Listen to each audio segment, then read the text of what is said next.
Your mind goes completely blank. Someone looks you in the eye and says, "Name one time I did that," and you've got nothing. Not because it didn't happen, not because you're wrong, because your brain just fired an emergency response that shuts down the exact system you need to fight back. That response has a name. It has a mechanism. The system responsible for this is your prefrontal cortex, the front section of your brain that handles decision-making, focused attention, and memory retrieval. Think of it as your brain's search engine. When you need to pull up a specific memory, the prefrontal cortex runs the search. It finds the file, opens it, puts it directly in front of you. That's how recall works. But the moment someone confronts you directly, something else takes over. Your amygdala, your brain's built-in threat detector, fires. It doesn't care about the argument. It doesn't care about who's right. It only cares about one question. Are you in danger right now? And in that confrontation, it decides yes. When your amygdala fires, it triggers your fight, flight, or freeze response.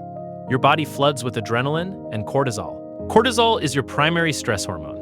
In small amounts, it sharpens focus, but when it surges during a direct confrontation, it does something brutal to your thinking. It actively suppresses the prefrontal cortex. Your search engine goes offline.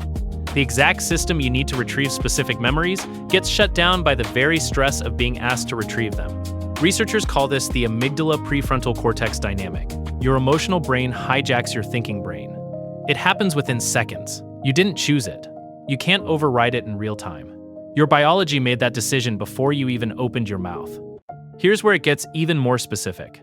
The hippocampus, your brain's memory storage and retrieval center, also takes the head. Think of your hippocampus as the librarian of your episodic memory. Episodic memory is your memory of specific events, the exact moment, the exact words, the look on their face. That is precisely what you need when someone says "name one time," and that is exactly what cortisol destroys first. Studies show that stress hormones specifically impair long-term delayed recall. Not general knowledge, not practice skills, but the specific, contextual, personal memories that place an event at a precise time and place. Your librarian is still in the building. Your librarian just got locked in a room. Your memories are files in a cabinet. Under normal conditions, you walk in, find the right drawer, pull the file. Done. But now someone sets off a fire alarm while you're mid-search. Sirens, flashing lights, everything's suddenly urgent. Your body shifts into evacuation mode. You're not thinking about the files anymore. You're focused entirely on getting out alive. The files are still in the cabinet. Every single one of them. Nothing was destroyed, but you're no longer capable of retrieving them right now. That's your brain during a confrontation. The alarm is social threat. The files are your memories. And your nervous system just yanked you out of the building before you could grab anything. There's a second layer to this. Researchers call it retrieval-induced forgetting. When your brain starts searching for one specific memory under pressure, it accidentally activates competing memories at the same time. Multiple similar events come rushing up at once. One mutes the other, they collide and cancel each other out. So you know something happened, you know the pattern. But when you're forced to isolate one precise incident, the competing memories fight each other for access and your recall collapses entirely. The pressure to be specific creates the very imprecision you're being blamed for. The harder you reach for one clear memory, the more the others crowd it out.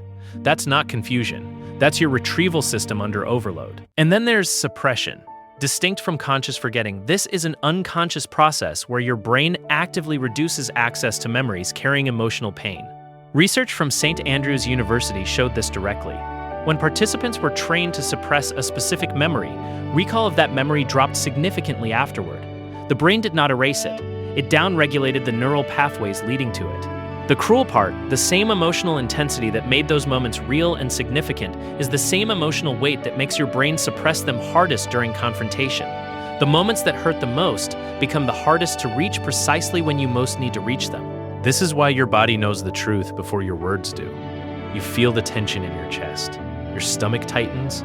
You feel the injustice sitting right there, undeniable, but you can't pull out the specifics. Scientists call this somatic memory, memory stored in the body. Your nervous system holds the emotional residue of what happened even when your verbal recall fails completely. You're not making it up. Your body is telling the truth. Your brain's retrieval system is temporarily offline because the threat response has commandeered everything else. Anxious, threatened people blank out in confrontation. That is not weakness. That is neurobiology running exactly as designed. The solution? The first step is deactivating the threat response before you attempt to recall anything. Deep, slow breathing. The kind that expands your belly, not your chest. sends a direct signal to your nervous system that you're safe. That signal reaches your amygdala. It reduces cortisol output. It brings your prefrontal cortex back online. This is not a relaxation trick. This is a neurological reset. Even 2 or 3 slow, controlled breaths during a confrontation will measurably reduce the cortisol flooding your retrieval system.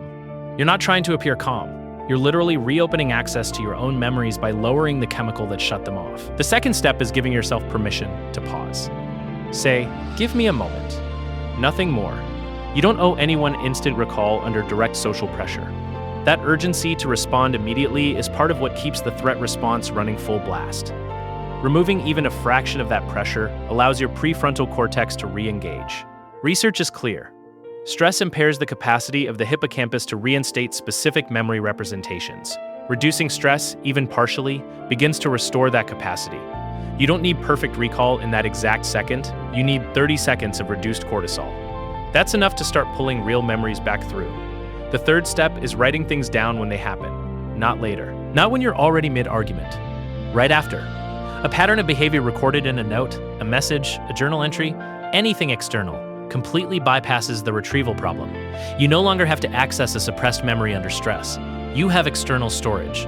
Your brain doesn't have to fight its own defense mechanisms to confirm what you already know happened. Your memory isn't broken. It is not weak. It is overprotected by a system that was built for your survival, not your arguments.